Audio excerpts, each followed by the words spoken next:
Isang maganda at maliwalas na araw sa ating lahat. Narito ako ngayon upang gabayan ka sa ating aralin sa unang markahan. Ating tatalakayin sa unang module ay ang paksang tungkol sa pangungusap. Handa ka na ba? Tandaan, makinig na mabuti upang maunawaan ang aralin. Maaari mong balikan ang video ito kung sakaling may mga bahaging hindi ka maunawaan. Ang unang aralin ay tumatalakay sa paksang mga uri ng pangungusap. Alam mo na ba ang mga ito? Kung hindi pa, huwag kang mag-alala. Muli, nandito ako upang gabayan ka sa iyong aralin. Halina't simulan natin sa pagbabalik-aral. Nais kong sagutin mo ang mga sumusunod na tanong. Unang tanong, ano ang tawag sa lupon ng mga salita na nagpapahayag ng isang buong diwa? Ito ba ay pangungusap? O ito ba ay parirala? Tama. Pangungusap ang tawag sa lupon ng mga salita na nagpapahayag ng isang buong diwa. Ikalawang tanong, ano ang dalawang bahagi ng pangungusap? Ito ba ay simuno at panaguri? O ito ba ay parirala at tugma? Tama. Simuno at panaguri ang tawag sa dalawang bahagi ng pangungusap. Ikaapat na tanong, anong ayos ng pangungusap na nauuna ang simuno kaysa sa panaguri? Ito ba ay karaniwan o ito ay di karaniwan? Tama. Di karaniwang ayos ng pangungusap na nauuna ang simuno kaysa sa panaguri. Ikaapat na tanong, anong ayos ng pangungusap na nauuna ang panaguri kaysa sa simuno?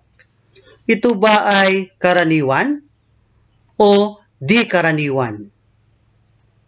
Tama. Ito ay karaniwang ayos ng pangungusap na nauuna ang panaguri kaysa sa simuno. Ako naman tayo ngayon sa pagsusuri. Pakinggan ang mga sumusunod na pangungusap. Una, ang COVID-19 ay kumalat sa buong mundo. Ikalawa, ilan na lahat ang naging positibo sa COVID-19. Katlo, wow, dumarami na ang bilang ng gumaling sa COVID-19 sa ating bansa. Kaapat, buksan mo nga ang telebisyon para manood tayo ng balita tungkol sa COVID-19. Kalima, pakipaliwanag mo ang tungkol sa COVID-19. Suriin natin ang unang pangungusap. Ang COVID-19 ay kumalat sa buong mundo. Ano ang ipinapahiwatig nito? Tama. Ito ay nagkukwento o nagsasalaysay. Suriin naman natin ang ikalawang pangungusap. Ilan na lahat ang naging positibo sa COVID-19? Ano ang ipinapahiwatig nito? Tama. Ito ay nagtatanong. Suriin naman natin ang ikatlong pangungusap. Wow! Dumarami na ang bilang ng gumaling sa COVID-19 sa ating bansa. Ano ang ipinapahiwatig ng pangungusap?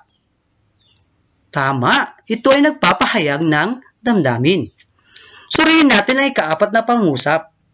Buksan mo ang telebisyon para manood tayo ng balita tungkol sa COVID-19. Ano ang ipinapahiwatig nito? Tama, ito ay nag-uutos.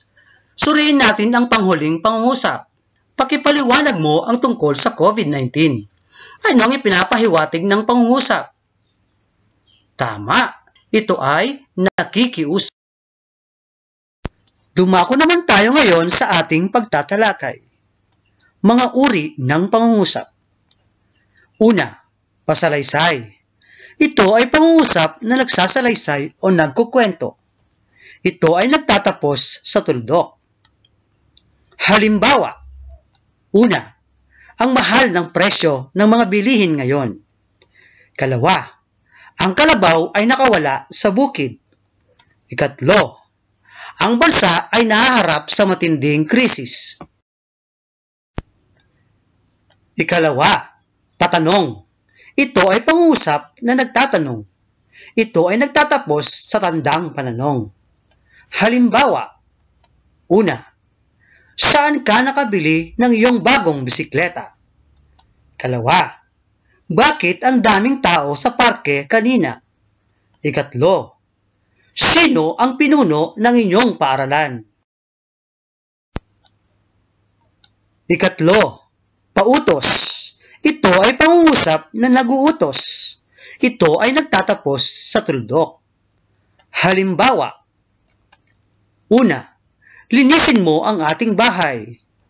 Kalawa, punasan mo ang iyong pawis. Ikatlo, kunin mo ang aking bag sa kotse. Ikaapat, pakiusap. Ito ay pangungusap na nakikiusap. Ginagamitan ito ng mga katagang paki, maaari, o pwede. Ito ay nagtatapos sa tuldok. Halimbawa, una, pakikuha mo ang aking mga gamit sa kwarto. Kalawa, kung maaari ay tulungan mo akong maglaba ng damit. Ikatlo, pwede mong linisin ang aking sapatos.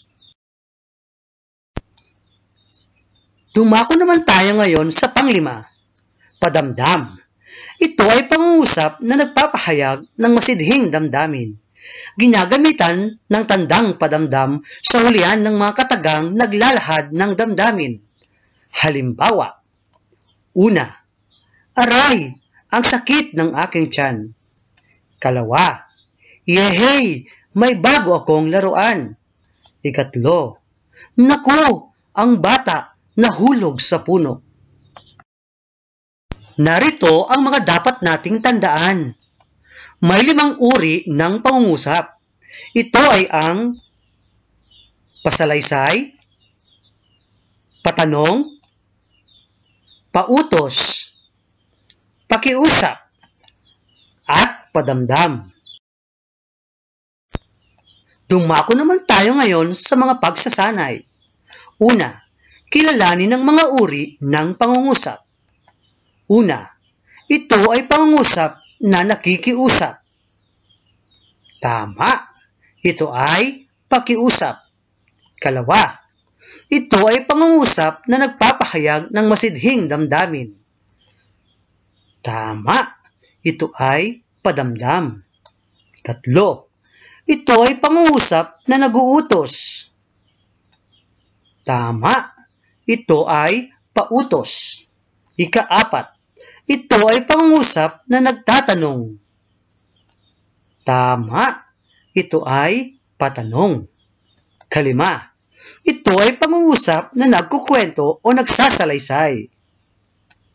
Tama, ito ay pasalaysay. Dumako naman tayo ngayon sa ikalawang pagsasanay. Tukuyin ang mga sumusunod na uri ng pangungusap. Kung ito ay pasalaysay, patanong, pautos, pakiusap, o padamdam. Una, naku, ang lakas ng hangin. Tama, ito ay padamdam. Kalawa, pakipulot ang mga tuyong dahon. Tama, ito ay pakiusap. Ikatlo, saan ka nagbakasyon noong 1 linggo? Tama, ito ay patanong. Ika-4, magluto ka ng ulam natin. Tama, ito ay pautos. Ika-5, masayang naglalaro ang mga bata sa parke. Tama, ito ay pasalaysay. Pang-6, aray, ang sakit ng aking ngipin. Tama, ito ay padamdam. Ika-7, maaari mo akong samahan mamalengke mamaya. Tama, ito ay pakiusap. Ika-8, ang bagyong nakaraan ay sadyang mapaminsala. Tama, ito ay pasalaysay. Ka-9, sino ang kumuha ng aking bag? Tama, ito ay patanong. Ka-10, magdik ka ng mga halaman mamayang hapon. Tama, ito ay pautos.